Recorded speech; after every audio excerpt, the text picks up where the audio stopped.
আল্লাহ সুবহানাহু ওয়া তাআলা বলেন, ইন্নাল্লাযীনা আমানু ওয়া আমিলুস সালিহাতি কানাত লাহুম জান্নাতুল ফিরদাউসি নুজুলা খালিদিনা ফীহা লা ইয়াবগুনা আনহা হিওয়ালা। আল্লাহ পাক রব্বুল আলামিন আমার জন্যে আপনার জন্যে দুইটা জিনিস আল্লাহ পাক রব্বুল আলামিন পরপারে রেখেছেন। দুইটা জিনিসের মধ্যে একটার নাম হলো জান্নাত, আরেকটা হলো জাহান্নাম। এই পৃথিবীর মধ্যে থাকা অবস্থায় ওই জান্নাত যদি আমরা অর্জন করতে চাই, এই জান্নাত অর্জন করার জন্য আমাদের দুইটা জিনিস লাগবে। কয়টা জিনিস লাগবে? দুইটা জিনিস অবশ্যই আমাদের দরকার।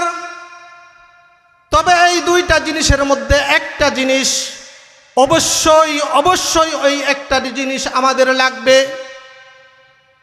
সেটা হলো ঈমান, আরেকটা হলো নেক আমল, আমলে সালেহ।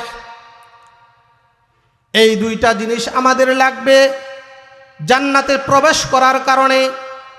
এই দুইটা জিনিসের মধ্যে ঈমান, এটা বাধ্যতামূলক লাগবেই লাগবে। ঈমান ছাড়া কোনো ব্যক্তি জান্নাতে যাইতে পারবে না।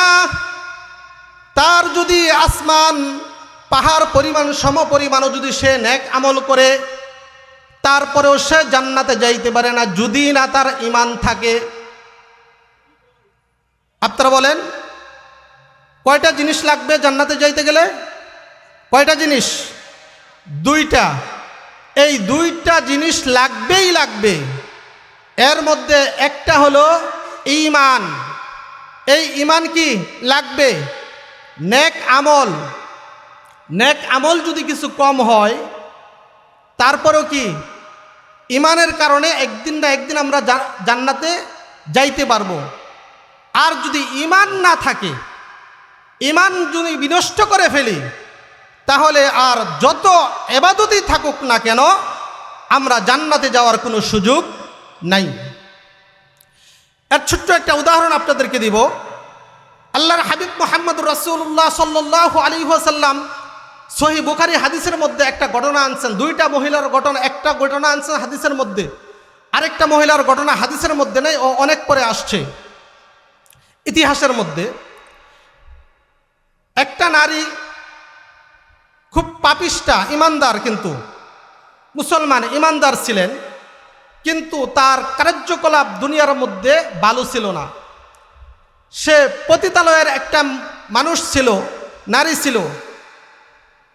তার গুনায় জর্জরিত, তার জীবনে ভালো কোনো কাজ করে নাই। আল্লাহর নবী বলেন, তার জীবন দশায় একটা সময় আসার পরে কি করলো?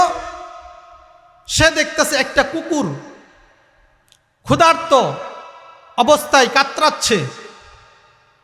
তৎকালীন সময়, এই সময় আসার পরে তারা কি করলেন? ওই মহিলা কি করলেন? ওই কুকুরটাকে তার শরীরের উড়না দিয়ে কূপ থেকে পানি উঠায়া ওই কুকুরের জীবন দশায় এই শেষ সময়ে পানি খাওয়াইল। এইটা আল্লাহ পাক রব্বুল আলামিন দেখলেন। দেখার পর তার ওই নষ্টা বান্দির কাজটা আল্লাহ তাআলার কাছে পছন্দ হয়ে গেল।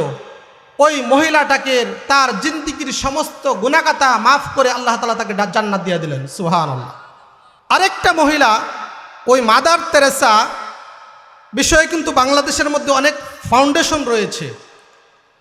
সে অন্য একটা ধর্ম অবলম্বী মানুষ ছিলেন, মহিলা ছিলেন।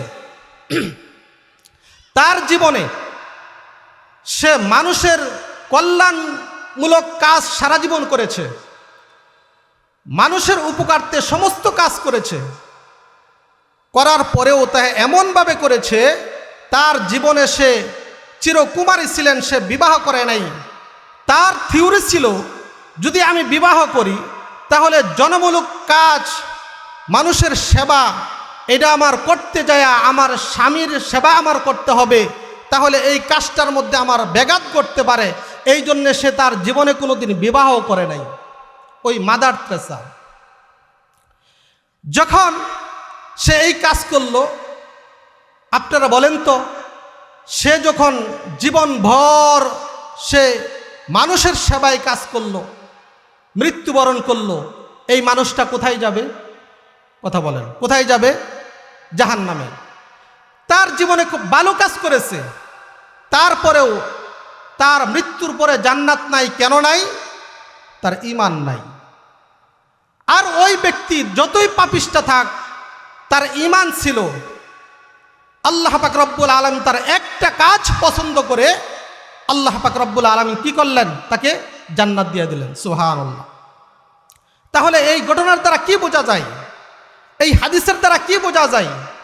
আপনি যদি নেক আমল করেন, যদি বেশি করেন, পরকালে ঈমান থাকার কারণে আপনি জান্নাতের মধ্যে যাবেন। নেক আমল কম বেশি হলে, যদি বেশি হয়, আপনার জান্নাতটা হবে কি? Uncommon, latest model. আর যদি এর নেক আমল কম হয়, আপনার জান্নাতটা একটু নিম্নস্তরের পাবেন।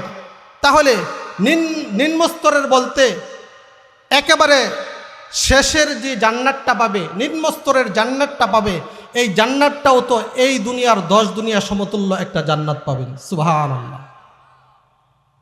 তাহলে এখন মোট কথা হলো, ঈমান ব্যতীত জান্নাতে যাওয়া যাবে না। যাবে? ঈমান ব্যতীত জান্নাতে যাওয়া যাবে না। এখন আমাদের সমস্যা হলো, আজকে আমরা ঈমানদার কয়জন? ঈমানদার কয়জন? আল্লাহর হাবিব মুহাম্মদুর রাসূলুল্লাহ সাল্লাল্লাহু আলাইহি ওয়াসাল্লামের একটা হাদিস, যে শেষ জামানায় মসজিদ হবে বেশি, মসজিদ হবে বড়, মসজিদ হবে সুন্দর, কিন্তু ঈমানদার খুঁজে পাওয়া যাবে না। মুসল্লি হবে অনেক, কিন্তু ঈমানদার পাওয়া যাবে না। আপনারা বলতে পারেন যে হুজুর, এটা কেমন কথা বললেন? তো মসজিদও তো তারাই যারা ঈমানদার। না, এটা আমার কথা না, এটা আমার ফতোয়া না। ফতোয়াকার এমন একজন ব্যক্তির ফতোয়া, ওই ব্যক্তির ফতোয়ার উপরে আঙুল তোলার মতো ক্ষমতা পৃথিবীর মধ্যে কারো নাই। তিনি কে? মুহাম্মাদুর রাসূলুল্লাহ সাল্লাল্লাহু আলাইহি ওয়াসাল্লাম। উনার ফতোয়া, উনি বলেন শেষ সময়ে, শেষ জামানায় মসজিদ হবে উন্নত, মসজিদ হবে বড়, কিন্তু মুসল্লি হবে অনেক, কিন্তু ঈমানদার খুঁজে পাওয়া যাবে না। বর্তমান সমাজে চলতেছে এরকম। একজন খতিব সাহেব, সে শুক্রবারে বয়ান করবে। কি বয়ান করবে? সে বয়ানটা খুব সুন্দরভাবে সাজাইছেন, সুদ এবং ঘুষের বয়ান করবেন। সুন্দরভাবে সে বয়ানে বসলেন, আলোচনা করতেছেন, শুরু করলেন। এখন সামনে যাওয়ার পর দেখে 2-1 মিনিট যখন আলোচনা করতেছে, এই মসজিদের মুতাওয়াল্লি সে একেবারে সুদের সাথে জড়িত, ঘুষের সাথে জড়িত। এখন আপনারা বলেন তো, ওই ব্যক্তি যদি ইমাম সাহেবের সামনে বসে বয়ান শুনে, কারণ সেই সমস্যা তো তার ভিতরে আছে, তার কি ভালো লাগবে? কথা বলেন, ভালো লাগবে? আমিও যদি ওইরকম অন্য থাকতাম, তাহলে আমারও ভালো লাগতো না, কারো ভালো লাগবে না, এটাই স্বাভাবিক। ওই জায়গার মধ্যে বসে যখন ইমাম সাহেব, খতিব সাহেব বক্তব্য দিতেছে, হাদিস এবং কোরআনের আয়াত দিয়ে সে আলোচনা করতেছে, ওই মুতাওয়াল্লি তো শুনতেছে, মাথা নিচের দিকে রাখতেছে, তার আর ভালো লাগতেছে না।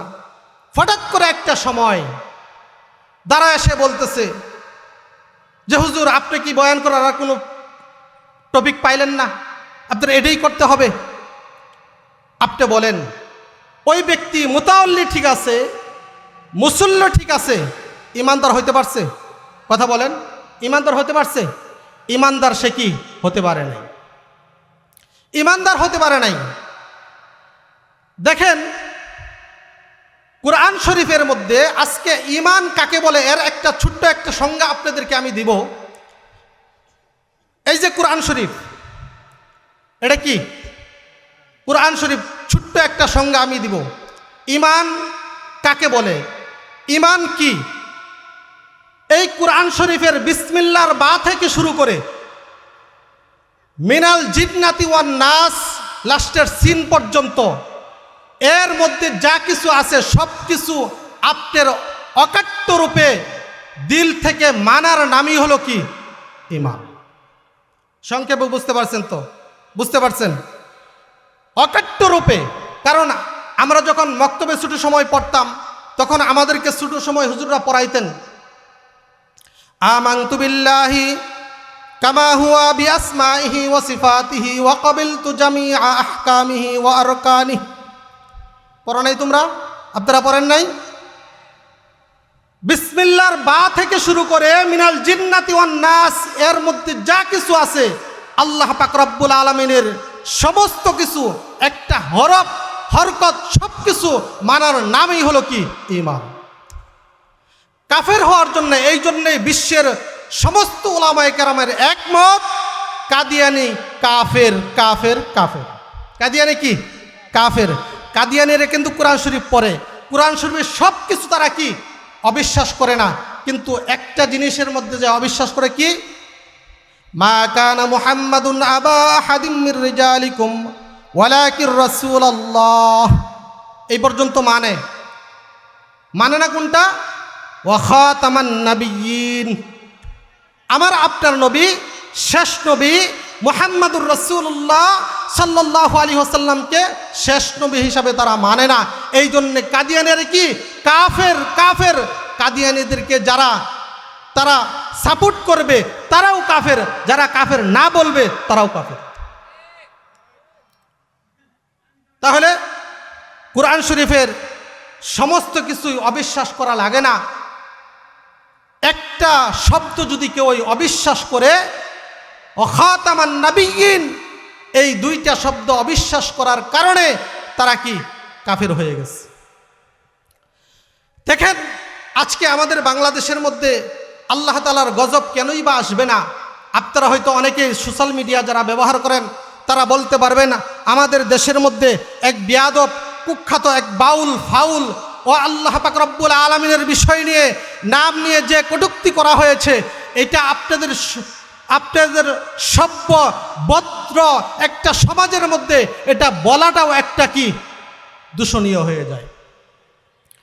আল্লাহ পাক রব্বুল আলামিনের বিষয়ে এমন কুরুচিপূর্ণ বিষয় ব্যবহার করেছে, এটা আপনাদের সম্মুখে আমি বলতে পারবো না, এটা আপনারা দেখে নিয়েন। দেখেন আল্লাহ পাক রব্বুল আলামিন এবং আল্লাহ রাসূলের ব্যাপারে সাহাবায়ে কেরাম কত একটা সিরিয়াস ছিলেন, এই বিষয়টা যদি আমরা একটু শুনি, এই ঘটনাটা আপনাদেরকে ছোট্ট একটা ঘটনা বলেই আমি আমার আলোচনার ইতি টানবো ইনশাআল্লাহ। আমরা বুঝতে পারবো মুহাম্মদ সাল্লাল্লাহু আলাইহি ওয়াসাল্লামের সাথে যেমন অন্য কোনো নবীকে তুলনা করা যায় না, সমস্ত উম্মতের মধ্যেও আবু বকর সিদ্দিক রাদিয়াল্লাহু তাআলা আনহুর সাথে কি তুলনা করা যায় না? করা যায়? কথা বলেন।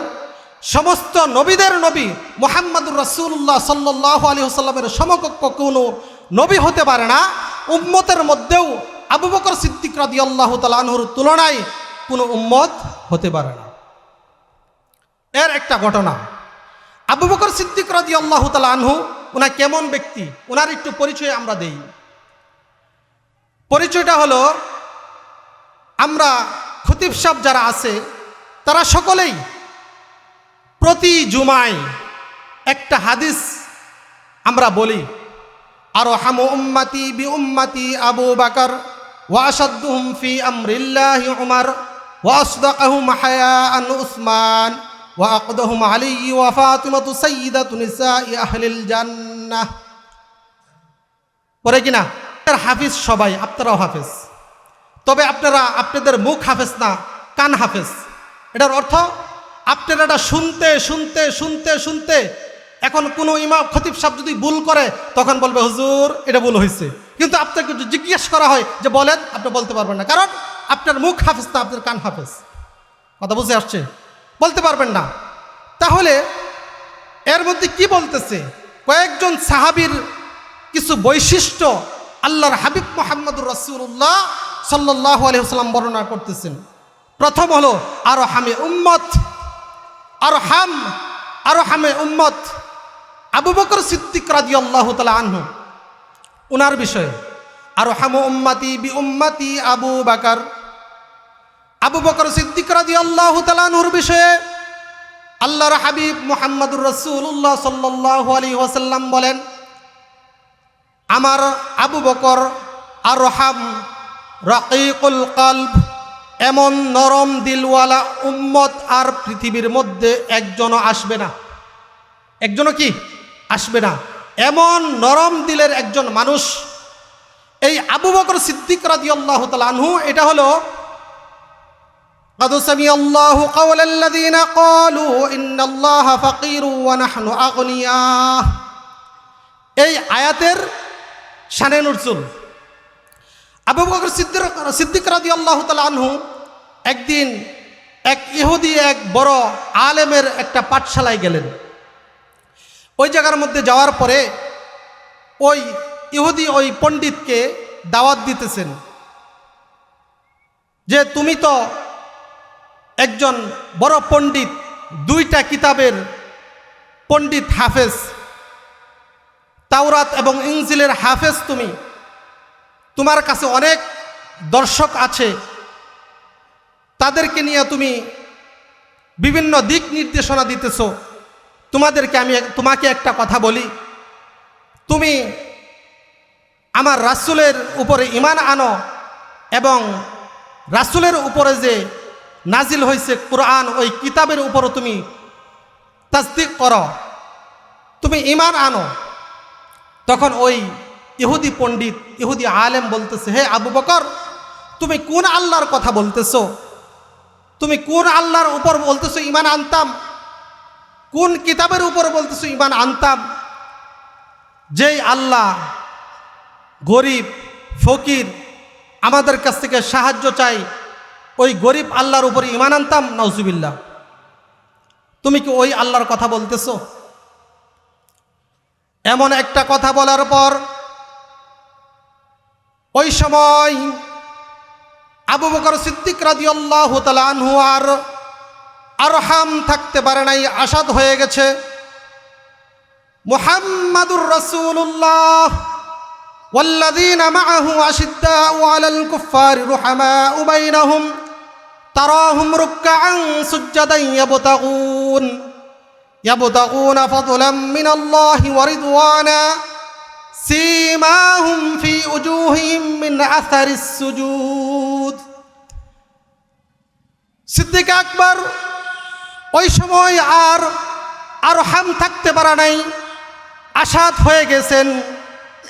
আল্লাহ পাক রব্বুল আলামিনের ব্যাপারে এমন একটা কথা শোনার পর সে আর ঠিক থাকতে পারে নাই, এবং নরম দিলওয়ালা মানুষ, সে আর ঠিক থাকতে পারে নাই। সে রাগান্বিত হয়ে গেছে। রাগান্বিত হওয়ার পর ওই ইহুদি আলেমের 2 গালের মধ্যে আবু বকর সিদ্দিক রাদিয়াল্লাহু তাআলা আনহু থাপ্পড় লাগায় দিলেন। সুবহানাল্লাহ। আবু বকর সিদ্দিক রাদিয়াল্লাহু তাআলা আনহু কি ওই সময় আর আরহাম থাকতে পারে নাই। ওই সময় সে এই চিন্তা করে নাই যে তার সামনে অনেক দর্শক আছে, তার মুরিদগণ আছে, আমি যদি তার উপরে আঘাত করি তখন আমার উপরে তারা চড়াও হবে। সে কেন করে নাই? ওয়াল্লাযীনা আশাদ্দু হুব্বাল লিল্লাহ। সে আর এই চিন্তা করে নাই, আরহাম থাকতে পারে নাই, আসাদ হয়ে গেছে। রাগ হয়ে ওই ইহুদি আলেম তার গালের মধ্যে থাপ্পড় লাগায় দিলেন। থাপ্পড় দেওয়ার পরে সে চলে গেলেন। যাওয়ার পর সে চিন্তা করতেছে, এখন তো এই পৃথিবীর মধ্যে সেকেন্ড ম্যান হলেন আবু বকর সিদ্দিক রাদিয়াল্লাহু তাআলা আনহু। এখন তার বিচার তো একমাত্র এক মুহাম্মাদুর রাসূলুল্লাহ সাল্লাল্লাহু আলাইহি ওয়াসাল্লাম করা ছাড়া আর কোনো গতি নাই। বিচার কার কাছে দিবে? বিচার যদি দিতে হয় তাহলে কার কাছে দিতে হবে? মুহাম্মাদুর রাসূলুল্লাহ সাল্লাল্লাহু আলাইহি ওয়াসাল্লামের কাছে। দৌড়ায় গেলেন মুহাম্মাদুর রাসূলুল্লাহ সাল্লাল্লাহু আলাইহি ওয়াসাল্লামের কাছে, যায় বলতেছে যে মুহাম্মদ, দেখেন আপনার বন্ধু আবু বকর আমাকে মেরে কি করছে, তখন আল্লাহর হাবিব মুহাম্মদুর রাসূলুল্লাহ সাল্লাল্লাহু আলাইহি ওয়াসাল্লাম বললেন যে তুমি মনে হয় নামটা ভুল করেছো, এই কাজ আমার আবু বকরের না। এই কাজ দেখুন খুব খেয়াল করিয়া, এই জায়গার মধ্যে আল্লাহর নবী মুহাম্মদুর রাসূলুল্লাহ সাল্লাল্লাহু আলাইহি ওয়াসাল্লাম পর্যন্ত বিশ্বাস করতে পারতেছে না এই কাজটা আমার আবু বকরের না, এই কাজ হয়তোবা উমরের হতে পারে। কার হতে পারে? উমরের হতে পারে। তখন না বলতেছে না, আপনার বন্ধু আবু বকর এই কাজটা করেছে। এই কথা বলার পর, কথোপকথন করার পর দেখতেছে আবু বকর সিদ্দিক রাদিয়াল্লাহু তাআলা আনহু আসতেছে। এখন দেখেন, যার কয়েকটা থাপ্পড় খায়া চোখের মধ্যে সরিষার ফুল দেখতেছে, ওই ব্যক্তি যখন আবার সামনে আসলো, এখন তার কেমন লাগে? কলিজাত কি পানি আছে? পানি নেই। তখন আল্লাহর নবী মুহাম্মদুর রাসূলুল্লাহ সাল্লাল্লাহু আলাইহি ওয়াসাল্লাম জিজ্ঞেস করে, কি ব্যাপার আবু বকর, তুমি বলে তাকে মারছো? যে হ্যাঁ ইয়া রাসূলুল্লাহ, ইয়া হাবিবাল্লাহ, তাকে আমি মারছি। বলছে তুমি মারছো? হ্যাঁ আমি মেরেছি। তুমি এই কাজ করেছ? হ্যাঁ ইয়া রাসূলুল্লাহ, আমি এই কাজটা করেছি, আমি এই কাজ করেছি, আমি এই কাজ করেছি। ও কোন কাজটা করছে ওরে জিজ্ঞেস করো, ও ওই কোন কাজটা করছেন। তখন আবু বকর সিদ্দিক রাদিয়াল্লাহু তাআলা আনহু যখন বর্ণনা দিতে লাগলেন যে আমি তার কাছে গেলাম, সে একজন ইহুদি বড় পণ্ডিত, আমার কথা কোনো অযৌক্তিক না, মুদল্লাল কথা বলেছি, অযৌক্তিক কোনো কথা বলি নাই, কারণ সে দুইটা কিতাবের আপনার হাফেজ। তাকে আমি বলেছি আপনার উপরে ঈমান আনার জন্যে, আপনার আল্লাহ তাআলা যে কিতাব নাজিল করেছেন এই কিতাবের উপর ঈমান আনার জন্যে আমি এই কথা বলার পর সে বলতেছে কোন আল্লাহর প্রতি আমি ঈমান আনবো, যেই আল্লাহ গরিব ফকির আমাদের কাছ থেকে দাঁড় করে চলে, সেই আল্লাহর কথা? নাউজুবিল্লাহি মিন যালিক। এই কথা বলার পর আমি আর ঠিক থাকতে পারি নাই, আমি আসাদ হয়ে গেছি। আমি আল্লাহ পাক রব্বুল আলামিনের বিষয়ে এই কথাটা যখন আসলো, আমি আর ঠিক থাকতে পারি নাই, আমি তারে সাফার মধ্যে আমি উত্তম মাধ্যম দেওয়া শুরু করলাম। এখন এই কাজটা যখন করলো, তখন সে বলতেছে যে না, অনেক লম্বা ঘটনা, যে না আমি এই কাজটা করি না। এখন কি অস্বীকার করতেছে। ইহুদি তো ওরা মিথ্যা কথা বলে। অস্বীকার করার পরে এখন আল্লাহ রাসূল সাল্লাল্লাহু আলাইহি ওয়াসাল্লাম তো একটা বেকায়দায় পড়ে গেছে, কারণ কারো কোনো সাক্ষী নাই। আল্লাহ রাসূল সাক্ষী নাই, ও কোনো সাক্ষী নাই, অত মানা করে ফেলেছে। ও বলতেছে আমি বলি নাই। আবু বকর সিদ্দিক রাদিয়াল্লাহু তাআলা আনহু বলতেছে যে আমাকে কি ও বলেছে। এখন এই সময় আল্লাহ পাক রব্বুল আলামিন জিবরাইল আলাইহিস সালাতু ওয়াস সালামকে ডাক দিয়া বলেন, ওগো জিবরাইল, যাও আমার আবু বকর পক্ষে যায় তুমি কথা বলো। তখন ওই আয়াতেই নাজিল হয়েছে, قد سمع الله قول الذين قالوا إن الله فقير ونحن أغنياء। ওগো আল্লাহর হাবিব, এই কথা যে এই ইহুদি বলেছে, খালি আবু বকর শুনে নাই, আমার আল্লাহও শুনেছে। সুবহানাল্লাহ। তাহলে আমরা কি বুঝলাম? আল্লাহ পাক রব্বুল আলামিনের পক্ষে যদি আমরা কাজ করি, এইরকম কারেন্টের মতো বিদ্যুতের গতিতে আল্লাহ পাক রব্বুল আলামিনের উপর থেকে সাহায্য ইনশাল্লাহ আসতেই থাকবে।